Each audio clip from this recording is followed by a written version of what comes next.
This is Michael Popok, Legal AF. The Department of Justice does it again and obtains another conviction. At the same time, they're trying 3 other cases around the country. Today, a conviction of a Jan 6 insurrectionist, Richard Barnett. Come on down, Richard Barnett. You're the next contestant in Who Wants to Be a Convicted Insurrectionist?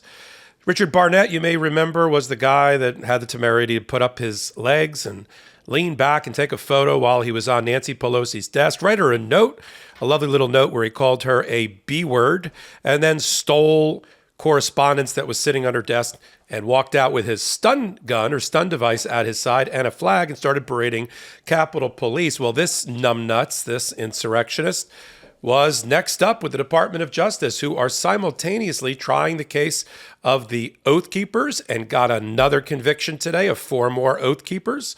They are still trying the case of the seditious conspirators known as the Proud Boys, and that's going on simultaneously.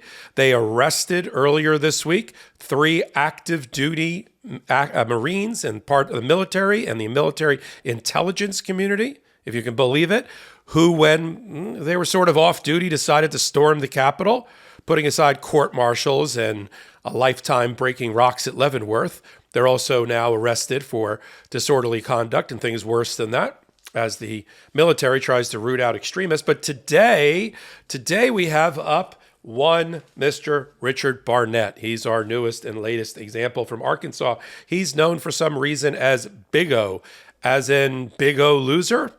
And Big O Loser today decided, or during the week, decided that his best defense was an offense and to take the stand in his own name and waive his Fifth Amendment privileges. And in doing so, he tried to tell the jury, listen closely to this one, that he was just an accidental tourist on a bathroom break. He was looking for a bathroom. He got pushed accidentally into the Capitol. He was looking for a bathroom, and then he saw Pelosi's office, all while armed with a stun gun and a giant flag that he used as a weapon. And the only reason he took the envelope, he told the members of the jury, is because he had gotten blood on it from having fought his way into the Capitol and attacking our cradle of democracy. And, he didn't want to leave a biohazard behind in a bloody envelope. Do you think the jury believed any of this? The jury believed none of this and convicted Mr. Barnett of all counts against him, including the highest count that carries a 20-year sentence of obstruction of a Congress or a congressional proceeding. Now, if you think any of this is weird and wacky, wait till I tell you the next part. Lean in for this one. Guess who was sitting in the public gallery along with Mr. Barnett's wife? This must have been Mother's Day among the crazies at the courthouse, because sitting with the defendant's wife was the following: the mother of Ashley Babbitt, who was shot and killed and a former member of the military when she tried to break into the Capitol and almost made it all the way to the Speaker's hallway, where she could have done a substantial amount of damage, including assassinating people, if it wasn't for brave Capitol Police that took her down. Ashley Babbitt's mother is sitting there next to the defendant's mother.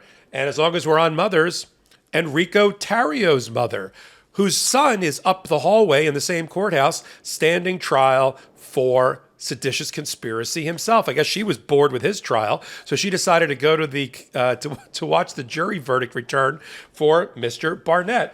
But I guess they had more room in that kind of crazy section, and I guess they thought this was a good idea in front of a jury to bring in all this rogues gallery of women and mothers who support these crazy insurrectionists. So they brought in Nicole Reffitt, Guy Reffitt's wife. He's serving 7.5 years for being convicted for seditious conspiracy and for obstruction.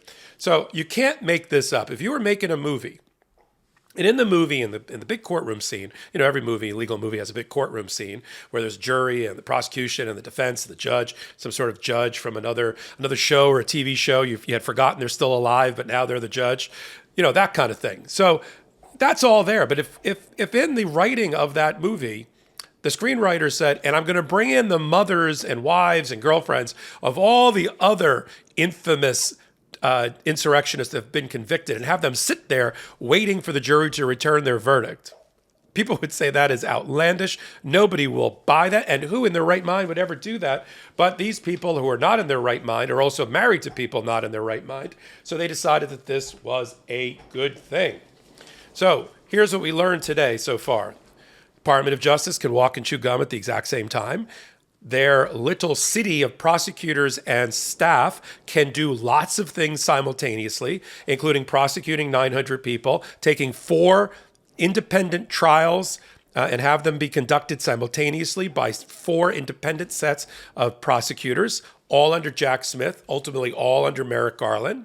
They can do that while they're running grand juries in District of Columbia, at least 4, probably 5 separate grand juries, and prosecutors needed for all of those, and FBI agents needed for all of those.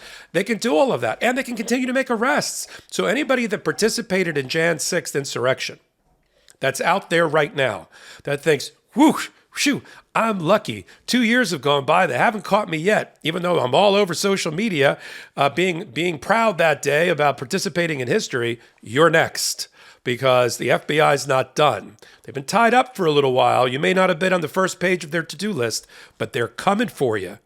And you should not sleep at night, and you should have a bag packed at the front door, because you're going to prison really, really soon. So here's the recap.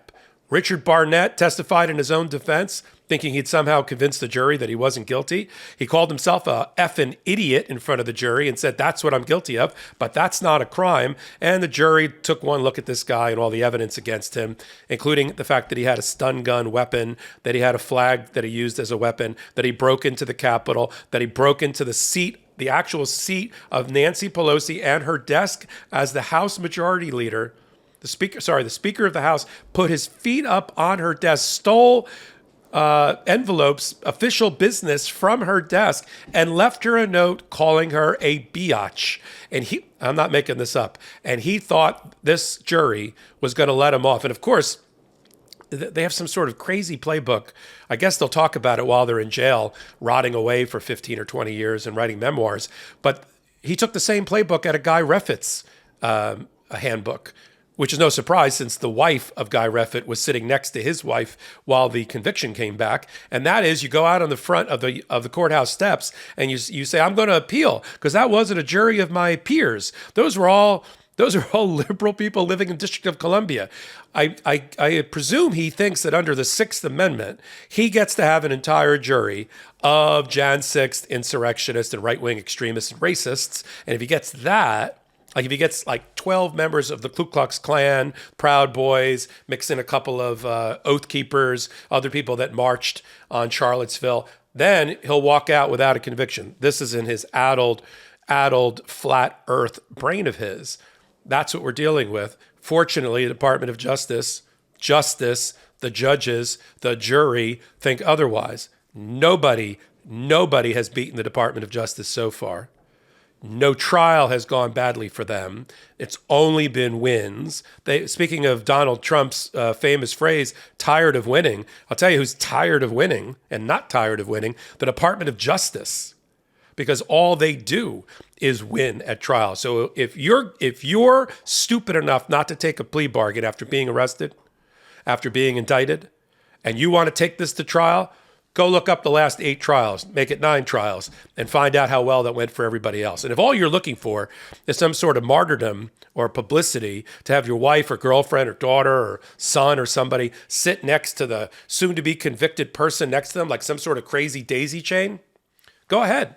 It's fine. People like me will then call it out and talk about it in a hot take like this one. So this is Michael Popok gleefully reporting on behalf of Legal AF about today's conviction on all counts, including the highest one for obstruction, of Richard Barnett. MeidasTouch is unapologetically pro-democracy. And look, we know you are too. So please make sure you check out our best-selling shirt and our best-selling gear, the unapologetically pro-democracy gear. And hey, while you're at it, make sure you check out my favorite shirt and one of our most famous designs, It Wasn't Rigged, You're Just a Loser, at store.meidastouch.com. That's store.meidastouch.com.